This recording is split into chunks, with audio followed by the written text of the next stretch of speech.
আসসালামু আলাইকুম। আমি মাহমুদুল হাসান সোহাগ বলছিলাম। জাতীয় বৃক্ষরোপণ অভিযান এবং বৃক্ষমেলা কর্তৃক আয়োজিত আমাদের বৃক্ষমেলায় আমাদের কোয়ান্টাম মেমোরিয়াম প্রথমবারের মতো প্রায় ৪২ প্রজাতির বাঁশ নিয়ে এসেছে। আমাদের এখানে দেখতে পাচ্ছেন ডেন্ড্রোক্যালমাস স্ট্রিকটাস। এটার হাইট ৮ থেকে ২০ মিটার হয়, ডায়ামিটার 2 থেকে 8 সেন্টিমিটার। এটা হচ্ছে স্বর্ণাবাঁশ।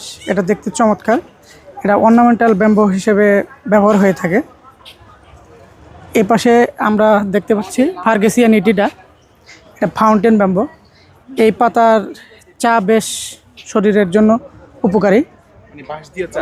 যে বাঁশ পাতার ব্যাম্বো লিপটি আপনারা যা সব খেয়ে যাবেন। এটা হচ্ছে ডেন্ড্রোক্যালামাস সিকিমেন্সিস, সিকিম প্রদেশের বাঁশ।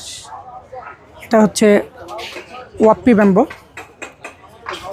জায়ান্ট ব্যাম্বো হচ্ছে ডেন্ড্রোক্যালামাস আর অ্যাসপার।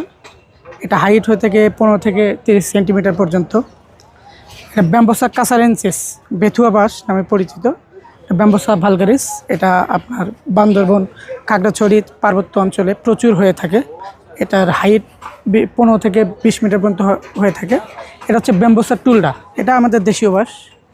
এটা হচ্ছে ডেন্ড্রোক্যালামাস ব্রান্ডিসি, এর বাইরের দেশের বাঁশ। এটা হচ্ছে ব্যাম্বোসা ভেন্ট্রিকসা, ঘটি বাঁশ নামে পরিচিত।